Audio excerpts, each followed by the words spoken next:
When did we become classified by our skin color? Okay, so you should be coming from part 1 of this series. These videos are a part of one docu-series and should be watched from the beginning in order if you're going to understand what is being presented. So please, if you have not watched part 1, please stop this video and start back from video 1.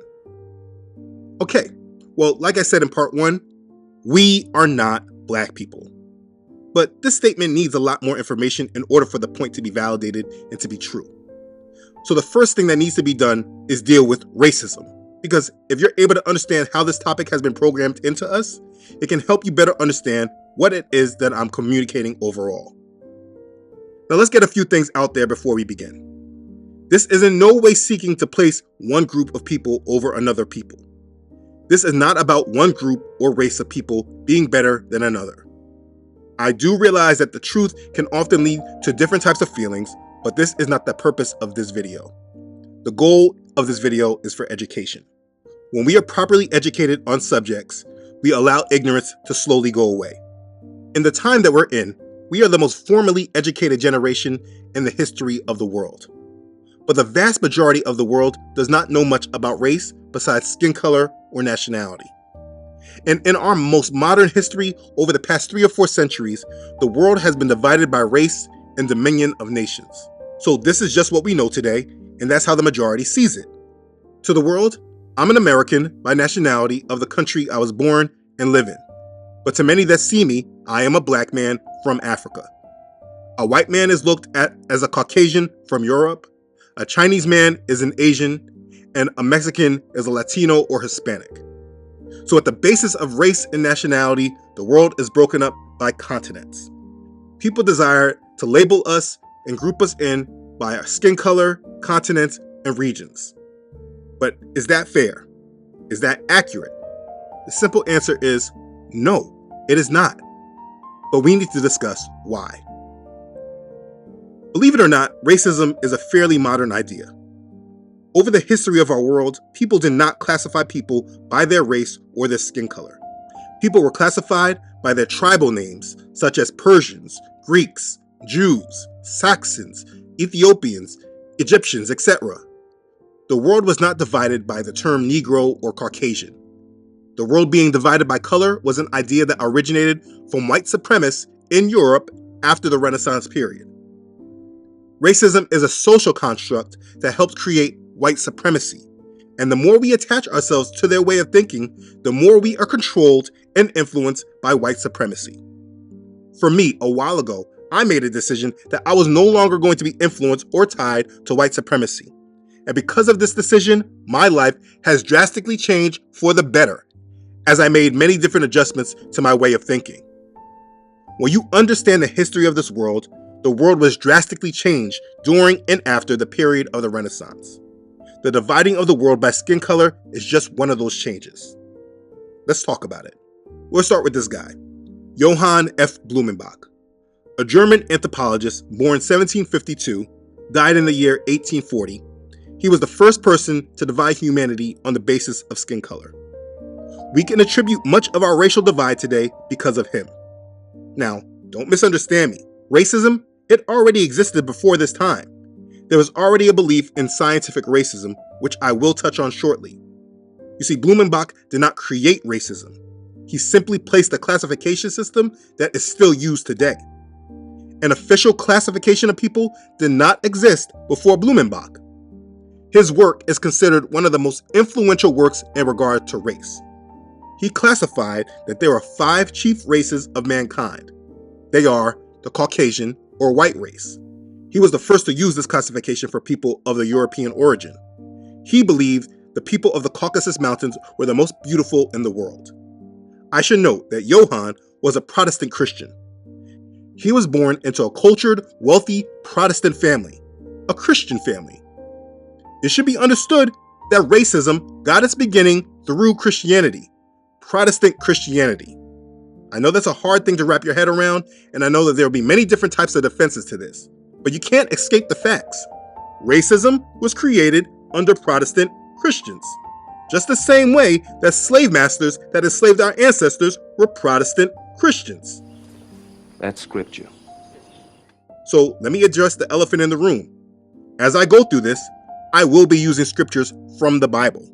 And if you're new to my channel, depending on your influence, you may try to tie me to the same Christianity. And that might be a good thing for you or a bad thing. Let me explain this now, though. I have nothing to do with this Protestant Christianity that was spread throughout the world, and I categorically reject the foundation that it represents. But, and this is a big but, this does not mean that I reject the Bible. These are two different things. Please do not tie me to organized religion, because as I will present through this series, the way we got here is through these organized religions. So if you hear me bring up the Bible or the scriptures and you think I'm trying to make you a Christian, you are incorrect. And if you're concerned that I'm not trying to make you a Christian, I have made videos like this one that explains my issues in case you want to understand my views further or why I don't want you to be a Christian. That's just a label. I do not have a problem with the Bible. I very much believe in it. I very much lived through it. I have a problem with organized religion that has spread through the label of Christianity. That's the problem. Either way, what I ask is that you do not place me in any box that you may want to place me in. You see, if I was in a certain box, I wouldn't have to make this video, because there are plenty of people from the many different boxes and groups that have tried to speak about these things. You see, the reason I call this truth unedited is because most people give truths that they edit, because certain truths are hard to deal with. It's hard talking about race. You know, in the comment section, I'm going to deal with a lot of slack. I understand this. But I believe that when you withhold truth or you edit it because it makes things uncomfortable or controversial, this is when you are compromised. Edited truths are another form of a lie. And for me, I have no tolerance for it. I can't live with it. So understand, it could be an easy detail to just leave out the fact that racism was started by Protestant Christianity. In fact, it was started by a Protestant Christian in the nation where Protestant Christianity was started from with Martin Luther's Reformation. This was Germany. But it's important to understand that religion is baked up within all of this, which is why these truths are so hard to accept or reject. Let me keep going though. Like I said, Blumenbach started the classification of people by skin color. An official classification of people did not exist before Blumenbach. His work is considered one of the most influential works in regard to race. He classified that there are 5 chief races of mankind. Again, they are the Caucasian or white race. He was the first to use this classification for the people of European origin. Like I said, he believed the people of the Caucasus Mountains were the most beautiful in the world. This is where the term Caucasian comes from. Then he had the classification of Mongolians, or the yellow race, which included all of East Asia and some of Central Asia. Then we have the Malayan or brown race, which included Southeast Asia and Pacific Islanders. Then the American, which was the red race. This was the American Indians. And lastly, the Ethiopians, or the black race, which was the sub-Saharan Africans. This man was a white supremacist and considered the Caucasian to be the original race. So when we start talking about racial divide, this is where the conversation starts from, right here. He basically color-coded the people of the world. He was a racist. And this should not be hard to imagine that there were Christians that were racist. The slave owners themselves who owned slaves were Christians. The KKK themselves were Christians. So being that now that the world denounces all these things, when the modern world was being created, these ideas were actually embraced. It's cowardice and hypocrisy to ignore this. Now, when this color coding system by skin color started, we are talking about a time period in history that has mixed around a great deal of change. You see, America was just about to gain its independence and become its own nation. The Rothschild family was about to emerge on the scene with their wealth transfer from the powerful German family of the Hesses. Again, who, by the way, was another huge supporter of the Protestant Reformation a century earlier. Freemasonry came out in the open from the shadows just 60 years before this, and the world was being influenced by the Renaissance period, where they began centuries of religious indoctrination with the humanist movement, reimagining biblical figures, painting the figures of the Bible in their own images. Also to add with that, the letter J was created during the Renaissance, so the name of Jesus was now officially made possible. Remember, the sound of the letter J was never heard before the Renaissance period. What I am saying is that this period was a time of great foundational change. The way our world is today would not be so without this time period in history. I have made a series that covers these things more in depth if you want to understand these things further. Like, I've covered the Protestant Reformation in depth, as well as the Renaissance movement, how the Europeans made God in their own image. I've covered all these things. So if you want to study those things on your own, there are playlists for you. But understand, the world was changing at this time. So after all these things were coming together, all these changes were happening in the world, the most important being, America was going to be its own nation governing itself within its Masonic principles. Racism was created as a mindset that would now divide the world, and the Protestant Christian Europeans who were in control of the world at the time made a doctrine that made them superior to all. They changed the way we thought about things. Let me give you an example. Do you know how people say someone is fair? Do you know before white supremacy, this actually just meant beauty? But after this racial movement, this meaning of fair was changed to mean white because they made their skin the definition of what beauty was in the world. So now when somebody says fair-skinned or something's fair, they're talking about white.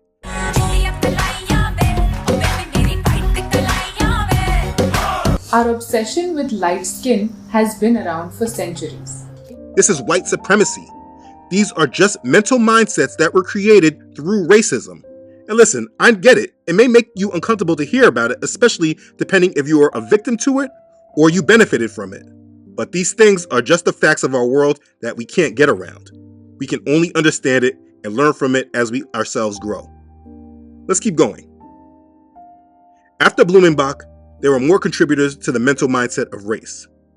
We have a 19th century French aristocrat named Joseph Arthur de Gobineau. This man was known for his influence on legitimizing racism through scientific racism and developing the theory of an Aryan master race.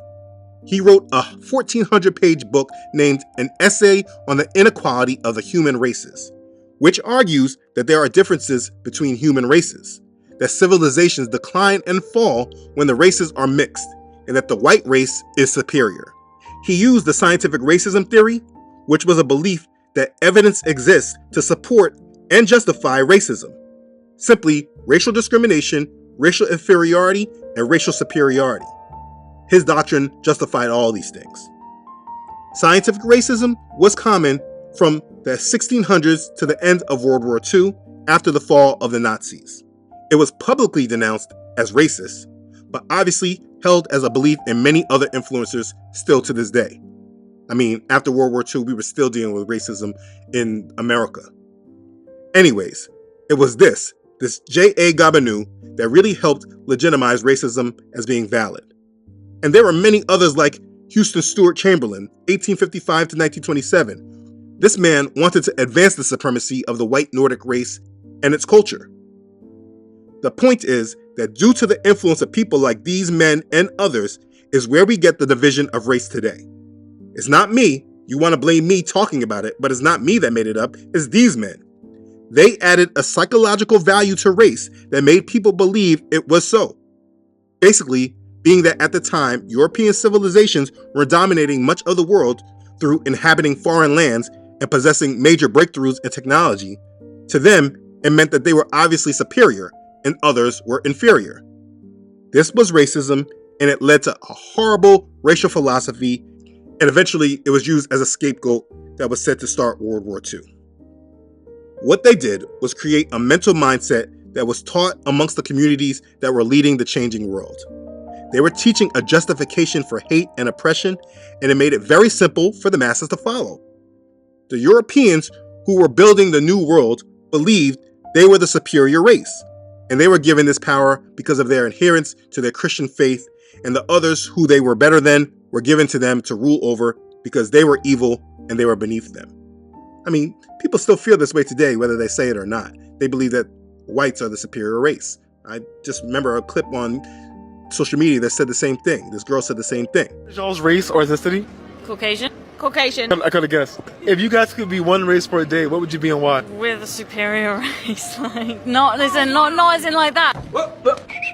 Oh, that's mad. We are the That's the most German answer. I'm not going to. One thing you need to understand is that hate is not just a mental thing. It is very much spiritual, even more than mental. It is not just a learned behavior, but it is spiritual, that is taught through demons and spirits. It may have seemed that the hate that people had against the Negroes was just about skin color. But when you take a step back and really think about it, that thought is really dumb. If hate is spiritual and is taught by demons, what does Satan and his demons care about skin color? Satan doesn't hate skin color. He hates Yahuwah, the Most High, the God of the Bible. He is against everything that Yahuwah loves. And you really need to understand that, because if you really fall for that lie that these people hated us because of our skin color, it can provoke you while not truly understanding what truly is happening. Now, please listen, I'm not saying that these people did not and do not hate you and that skin color was not involved. That's not what I'm saying. I'm just saying that these people were easily manipulated by the devil and demonic spirits to hate you, and they were told it was about our skin color, while the true reason was held from them. They didn't know why they really hated you. They just were told it was skin color and they accepted it. They were just easily used puppets for a satanic lie that was kept from the light. The lie around skin color and racism was something that they created, and it was a great cover-up that is still able to be used to this day. To this day! To this day! When this series is done and you actually understand why you were actually hated, it will make a lot more sense than it being about skin color. I mean, these people can think that they're better than us or whatever. I mean, that's them. And evidently he feels that they will be accepted socially. And I don't feel that they ever will be. But the whole trouble with this integration business is that in the end, it probably will end up with mixing socially. And you will have, well, I think their aim is mixed marriages and becoming equal with the whites. But the hate that they had, and many still have today, this was not and is not only about skin color. If you fall to their level of thinking, you are just a victim of white supremacy. Understand, any view of racism, black people, white people, any kind of racial division, all of it is a very modern idea. It is not how the world viewed and classified people before this thing was created. Now, that does not change anything, obviously. Knowing this will not change racism today, but it should change many people's understandings of where these thoughts come from and why.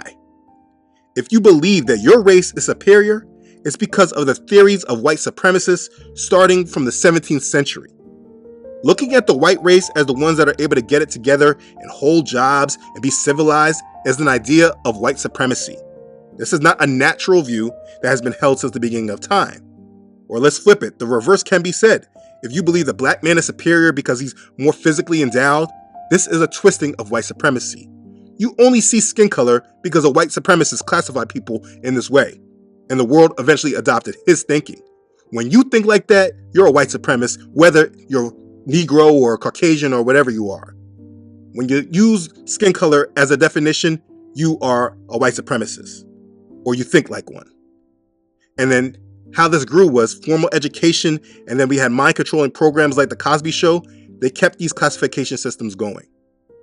You see, the powers that be want us to think in this way, and it's all for a purpose of division, without real understanding. This is racism, and that's the condensed history of how it came to be. It's important that you understand that this way of thought is about the same age as the United States.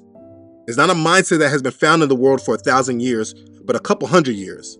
And it was put in motion and grew over time to take us to the time that we're in right now. Right now, the powers of the world are reaping the benefits of their systems that they planted in long before. They're just now seeing the harvest grow from it. The more that you look at the world in terms of skin color, you are looking at the world through the eyes and mindset of white supremacy. And here's the crazy thing. Even if you don't believe or agree with white supremacy, you can still be a mental victim to it because you subtly hold on to their mindsets, their views, their values, the ways that they look at the world. And the worst part is most of you aren't able to even see it, or you're not even aware of it. I find that very large in the baby boomer generation. They're so pro-black this and pro-black that, but Everything they talk about is based on a level of view of white supremacy. They look at the world through the eyes that white supremacy has taught them. You're a victim to it, even though you're against it. You are a victim. So when we say a black person or a white person, this is not a mindset founded on truth. It is a mindset based on traditions of men that have to do with satanic agendas of placing a certain people over another in order to push forward an idea of supremacy. These values and mindsets are now cemented in the hearts and minds of the world population, while the doctrine was never formally taught. We just grew up in the classifications and we passed it down through the generations. And the thing is that the Negro community, we're the biggest losers of this mentality because we look at ourselves in the way our oppressors have told us to view ourselves in.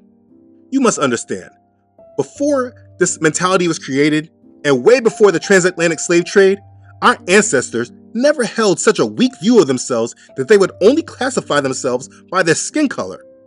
The other nations of the world, though they use this classification against us, and they may refer to themselves by a skin color, for instance, Americans do call themselves white men or white women as a description. They still do not fully adopt this, though, to their history or their identity. I don't think they teach their children that they are white people, but they tell their children their family comes from this place or that place.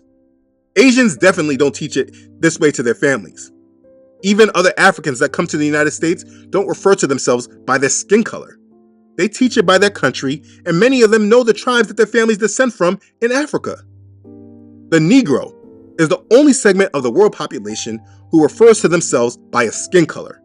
And it happens to be that this classification was built to say that we are inferior and less than everyone else. We classify ourselves as the losers, and then we live through this reality, equating our lives and our successes based upon the race that says that they are superior to us. I said that real fast, I'm going to repeat it. We classify ourselves as the losers, and then we live through this reality, equating our lives and our successes based upon the race that says that they are superior to us. This is what we are doing, and most of us don't recognize that this is what we are doing. Understand, every time you call yourself a black person, you are calling yourself inferior. And I'm not coming at you because, like I said, even with me knowing this, I still mess up and do this too, because the programming is really deep and is really embedded.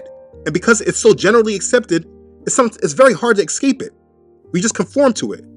But for me personally, I'm doing my best to mentally retreat from this.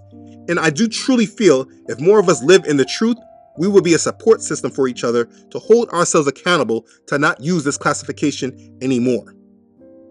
When we say black people, if we're going to use it at all, this needs to be referred to the Negroes that are assimilated and mentally controlled by their oppressors, and they like it. Those in the boule, or those in politics, or part of that Black Greek letter organization. I'm talking about those that are conquered, those that accept it, and those that promote it. Let them be black people. We that are awoken to the truth can no longer be black people, nor can we accept for others to classify us in this way. When we grow in strength through this standard, our enemy will have a very hard time dealing with us, which is why these kind of messages are not mainstream. And if it is heard, it usually comes from some type of radical that makes you scared to walk in it because there's some kind of other hate attached to it. I'm not teaching you to hate anything or anyone. I'm just teaching you to not be mentally controlled and used as a tool.